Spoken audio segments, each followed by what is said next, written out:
Winter. Come on into my studio. Welcome. Well, hello, ma'am. Hello, Steph. Give us a little background of who you are, your name, give us your story. Okay, I'm Barb Allen. Used to be Barb Cottom. Grew up in Harrisburg. I love to draw and paint. Since I was a little girl, one of my drawings that I thought I was the very best artist in the world is on the wall back there. And it's of my grandma and grandpa, and I think I did it when I was 8 years old. Oh, man. And so I just always did it. And, you know, in grade school, back then you didn't have a lot of art classes and things. And but I had Mrs. Veach, and she emphasized art. And then I went to high school, and I thought, well, they had an art teacher, but I didn't take it because I got more interested in, not more interested in other things, but just went with what I thought you're supposed to do. And my mom was a bookkeeper. My dad ran the bowling alley in town, and so I was going to be a secretary bookkeeper person. Went to SIC for a couple of years and took business classes and came home my first semester of the second year, and I said, Mom, I was crying. I said, I don't like this. I don't want to do this. And she said, what do you want to be? My dad had just passed away. Love of my life. And so I said, I want to be an art teacher. And she said, then be one. So I switched. It's as simple as that. I switched, and I went to art school at Southern and got my teaching job, my first and only teaching job at Harrisburg High School when I came out of SIU. Mr. Dent was there before me, and he left to go teach at his hometown of Cobden, and he was a wonderful teacher there forever. And I got to start at Harrisburg, and What year? that was 72. Oh, wow. 1972. I taught for 34 years high school kids, so I am getting into heaven. It's a pass, free pass. Oh, yeah, no, for sure. You are. You were in the same art room, the same school the whole time.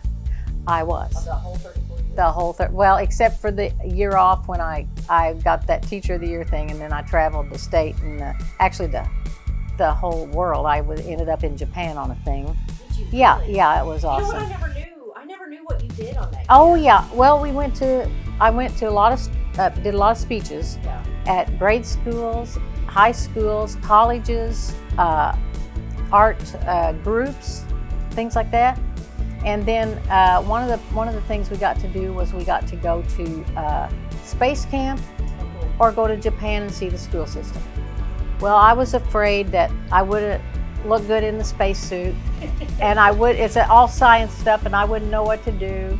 And so I chose to go to Japan and see the school system there, and it was an eye-opener. The most popular teacher in the school when I was there was the school nurse, because they were scared they were going to disappoint their family, you know, this kind of thing. And one example was this kid behind me in one of the classes, because the teachers move, the kids don't move. If the class changes, the teacher walks in. So as I saw it, the rooms didn't have a lot of personality. It just teacher came in, and so the young man asked me where I was from, and I said Chicago. I said Illinois. Then he said, "Oh, Chicago." Yeah. And I said, "Yeah, well, that's the state. I'm at the bottom of the state." And he said, "Chicago Bulls." and then he said, "Will you put me in your suitcase?" It was, but he got in trouble for talking to me. And I was kind of initiating it, and I felt so bad. But that was a really interesting experience, and I loved going to the different schools because I spoke in rural schools, I spoke in high schools that were just the kids who excelled. It was fascinating. I spoke in a school where they put bars on the windows, not to keep the kids in, but to keep the drug dealers out. It really opened my eyes, and I can't I can't tell you what a great year that was, but I didn't really want to be gone from my kids. Because when I got, Mr. Collins, my principal at the time, brought me an application for that Teacher of the Year thing. And I said, what does this mean? And he said, well, if you win, you have to take a year off and go travel around. And I said, I don't want to go anywhere. I have a child at home and a husband and all these kids, and no. And he said, you have to do it. And I said, okay. So they called me and told me to come up for the interview, and I went up there, and at the time I was taking medication that made my mouth was dry. My lips were sticking together. And I came out of there and my sister said, how'd you do? And I said, well, I can't win because I couldn't talk. And so they called me well, they didn't call me to tell me I won. They announced it that night in Chicago. And they read what these 10 applicants did at their job. And I thought, there's no way. These people are fabulous. And they said, Barb Allen from Harrisburg. And I did like the Miss Americas, like, what? I was like, and I said, this lady said, go on up there. And I said, they've made a mistake. They've made a mistake. And I almost tripped and fell. I mean, you know, just me being me, but that was fascinating. And what my favorite thing any one of my students said, they said, Miss Allen, what if you win that, you know, when you go up there? And I said, well, I have to do this for a year. And she said, well, I hope you get second place. I love that. Yeah. That's so cool. Yeah. So then I just kept painting and painting, and when I could. You raise a child, you have a husband, you have a home, and a job, and you know, I took my job seriously there. I loved it. I loved all 34 years, and no, I didn't have a lot of money. No, there's not a lot of support for the arts back then. It kept building and building and building, and you guys, I'm so happy that it's what it is now in Harrisburg with the ARTSCO. But you know, I took workshops if I could, but I didn't really start painting as a little business and painting to grow for myself until I retired. I did do a lot of painting when I was a teacher, but I focused on the students. That's my job. And so, but the people I've studied with since, Everett Raymond Kinsler, big time portrait painter, painted all the presidents. He recently passed. Michael Shane Neal, Casey Baugh from New York City, Ann Blair Brown, the impressionist. Oh, I love her. Oh my goodness. I follow her because of you. Oh, she's fabulous, and she's a fabulous teacher. She dances when she teaches. And she plays music I like. I said, why are you playing this old people music? Because you're young. And she said, my mom listened to this, and I loved it, and I love it still. So she has a brush that's real, she calls whooshy, and she dances, and she's very inspiring. Yeah. And studied with a guy from Canada named Johannes Floathouse. I studied with Brett Weaver. I'm getting ready to go study with a guy who I just bought one of his paintings. It's in my kitchen. You'll see it. His name is Bill Farnsworth. He just got the Oil Painters Alliance Master Award. Oh, wow. And I get to spend 3 days with him, and he's only taken 10 students. So that's in February in Venice, Florida. Oh, wow. Yeah, I'm excited. But you know, the people that I've studied with, they are the most giving people. I find that with every artist I run into. I've run into one that was hateful. One, and it was at a workshop, and he got upset because his palette wasn't laid out right. And I thought, lay your own palette out, Yeah. you know? But everybody just, they say, and Kinsler used to tell us in class, he'd say, if you don't pass this on, it's gonna die. You gotta pass it on. Pass it on. Pass it on to anybody. And this is one thing I learned from being a high school teacher. I watch students all the time in my class who were not great artists, But they would do something when they drew something or painted something or sculpted something that I never thought of. You know, Miss, go to school, learn everything you can. Yeah. No, I learned from my, and I loved it that in my class I had the special needs kids. I had the kids who hated school. I had the valedictorians. I had the kids who were troublemakers, who were always in the office. I had every race and every kind of attitude that you could have walk in my room. That's the art room. Yep. You know, you go to, you know, one of the math classes, the high math classes, they're all focused. They're all ready to go. They're going to be an engineer. They're going to be a doctor. They're going to be this. But I loved the mix because they helped each other. Yeah. The special needs kids would show the valedictorians how to do Learn it. from each other. Absolutely. With that diversity, you learn from each other. Yes, yes. I had one experience. I had a little special needs kid, and I was talking about Van Gogh. And I said that he'd lived in poverty all his life, you know, and he never sold paintings, and he didn't have money. His brother had to help him. I was going through all this, and this young man raised his hand, and I thought, he never raises his hand. This is awesome. So I said, yeah. And he said, Miss Allen, where is that? I said, where's what? He said, poverty. You said he lived in poverty his whole life. And the kids said, no. And they talked to him, said that means he was poor. He didn't have money. Poverty means you don't have a lot. And he said, oh. He got it. Comfortable raising his hand. Yeah. And the kids didn't laugh because they knew Miss Allen would tell them they can't laugh. You know, that truly was one of the ways that I thought kids felt comfortable coming into my room, because they knew whoever they were, their creativity was valued there. It didn't matter. And I told them, I said, they would say, well, I can't draw like her. And I said, why would you want to? She's good, but draw like you draw. Oh, that's such Yeah. a good answer. Yeah. Oh, it's such a good answer. Yeah. But you know, this one, I told the kids, I said, try to learn. We'll practice on learning 10 a day, not a 10 a day, 10 a week. And at the end of the class, when they were cleaning up and everything, I would say, okay, I had a stick with a big blank sheet, and I'd cover up the artist's name, and I'd say, okay, this one.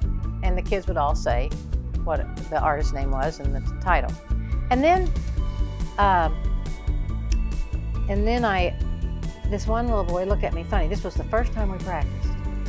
And he said,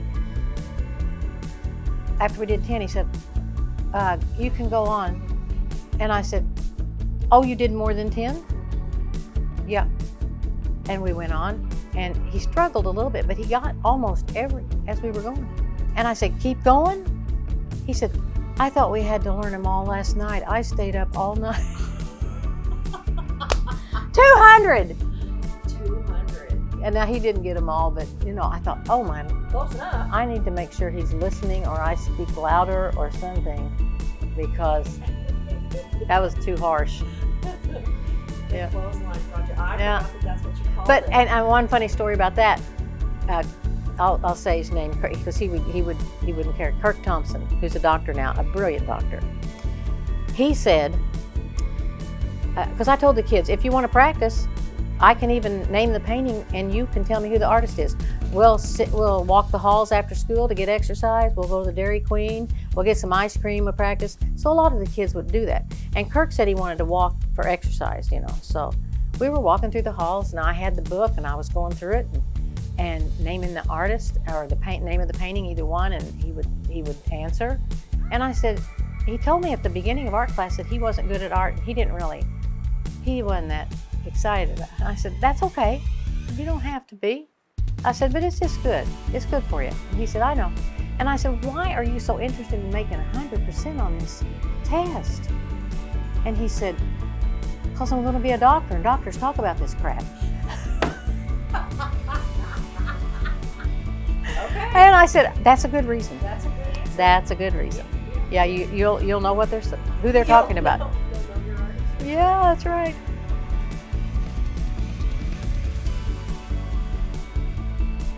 Okay, so let's talk about after retirement. Okay. All right. So you retired. I retired, and I didn't think, what am I going to do? Yeah. Because I already knew what I was going to do. And I'd always had a studio. Gary and I, he does the hunting, fishing thing. I do the art thing, and so we always make sure everybody's got their supplies, their place to be. So I've had 3 studios. I told him I had one in a basement, and I said I can't do that anymore. So he built a little studio onto our house in Equality, and it was beautiful. And then when we moved out in the country, out south of Harrisburg, I built me another studio, and I loved it. It was separate from the house. And then when we moved here, we had all this property with this house, and I just set this up. And I've been a business, Barb Allen Portraits, since 2008. And I sold my paintings through Facebook. And one of the things, you know, I feel a little bit bad that I don't have a lot of work in galleries, but the galleries, and bless their hearts, they promote art for artists all the time. But average gallery take is, you know, between 40 and 60%. So I can sell my paintings through Facebook and make 100% and keep the cost down, because if I had to give half of it to someone else, that's not going to work. But my big love is interiors, landscapes, still life. And my name of my business is Barb Allen Portraits, because that's what I started doing, but I just left it. But I think really you could make an argument that everything's a portrait, you know, in a way. I've got thousands of reference pictures, thousands of ideas. I keep filling those. The workshops that I go to help me so much. And what Kinsler used to tell us when we were in his workshop, I hyperventilated when I saw him. He'd tell us, he said, this is a suggestion. Use it if you want to. If you don't like it, don't use it. And he'd be painting, and he would say, he was painting this woman that had this gown on, and it was kind of gold, and her hair was blonde, and the background was a dark blue curtain. And he took some of the gold and just put it up in the blue curtain. And he turned around and he said, isn't anybody going to say it? Why did you do that? And I said, why did you do that? He said, because I wanted to. And he said, sometimes as you're painting, because you never know how it's going to develop. I mean, you kind of have an idea. If you do a study of it with pencil or paint or charcoal, you've got an idea. But when you start painting, you are guiding those decisions. And that's what I used to get. People say, oh, you're a painting teacher? Oh, you paint things? And I say, yes. And I said, you come in here and you take a blank canvas and you make the 1,000 decisions about what you need to do before you're finished. How hard to push down on that paintbrush? Do I have too much paint in there? Do I need to wipe it off? Do I need to let it sit for a day and then come in and swipe it so it looks more natural? Do I need to put more white in here? No, that's chalking it out. We need to put some more yellow in there. And those thousands of decisions that an artist makes from the start to the finish. And you talk about complicated, but sometimes it just flows. Gary, when I go in the house, Gary will say, how'd you do? I'll say, well, everything went perfect. He goes, oh my gosh, awesome. Then some days he'll say, how'd you do? And I'll say, I'm having a fight. I'm having a fight with this painting. And I had a sign, I cleaned up and I've lost my sign, but I made it myself, so I'm gonna make another one. And it said, God is in this studio. Sometimes helping, sometimes laughing. You sent us that quote. You sent me that quote in an email. That's your quote? Yeah. Good to know. Yeah. I'm going to get it printed. Oh, thanks. It's going to hang in the studio. Oh, thanks. Because, yeah, it's going to, I've been meaning to reach out to you and ask you if that was your quote, if you got it from somebody Yeah. else. Oh no, I made that up because that's how I feel. Because I think there's spirit in artists that guides you through things. And Donna DeVilly is a prime example of this. I talked to her about this yesterday because I went in there to tell Bob that I was going to sing one line different than I did before. And I said, and don't tell me no, because if you do, I'm going to be like Donna when she's taking a painting class and say, well, I'm not putting that in. And I said, that's so cool that you make your own decisions. They're both such good artists. And they constantly are like, no. Oh, I know. Like, both I know. Hush, but you are. Yeah. And I used to have a lot of time when in the summertime to paint. When I was off school, and I did a lot of painting in the summer. And people say to me all the time, like the painting that your sweet mom bought. After she bought that, I thought, you know what? I wanted to keep that. Okay, but I love her and what she says to me. The first painting she bought of mine, she told me, she said, I have to have that in my life.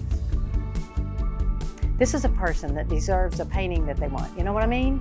I thought the more I talked to her, the more I realized that she's like I am with my subject selection, like the picture of a mushroom Mark from Harbaugh's Cafe. I love people who work hard and get no credit and make my life better. You know what? I treasure those things. And people say, well, what are you going to paint? And people bring me a picture. Well, could you paint this? And it'll be some glorious photograph. You know about glorious photographs.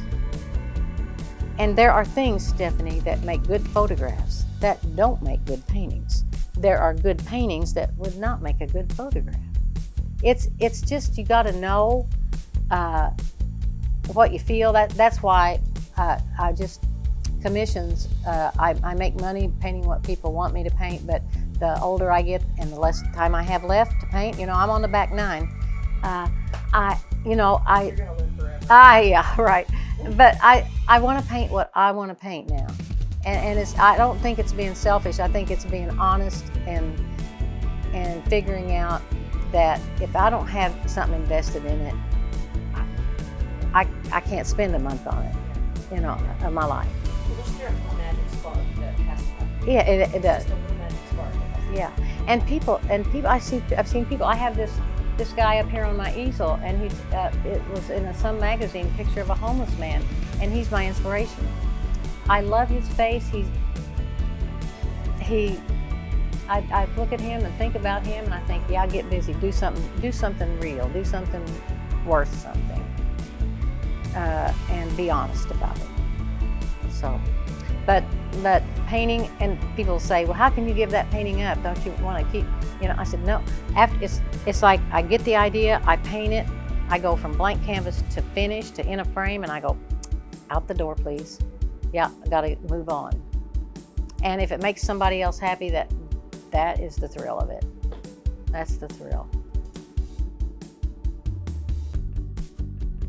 Okay, so what's coming up for you that everybody can be looking forward to? Well, I had, right before you guys came, I had 6 commissions. And again, like I said, I was doing things. I enjoyed it. I loved it. I respect the people for asking me to do it. And I had 6 of them. And so now I'm just dedicated to getting back into painting the things that I have in my list, my personal list. Things will be coming on Facebook faster and more furious. How's that? And because I've got more time in the studio I don't know, I'm making more time. Yeah. And I'm going to go to that workshop with Bill Farnsworth in February of 26. I'm looking forward to gaining a lot of stuff from that. And he's a master painter. And just keep your eyes on Facebook, or personal message me, or whatever, if anybody needs something, or or wants to talk. I just love for people to stop by and talk about art. And it happens periodically, and it's some of my favorite moments of my life. So, just more of the same. Yeah. Well, thanks for being a part of it. We love you. I love ARTSCO, and I appreciate you guys coming, and it's been a joy.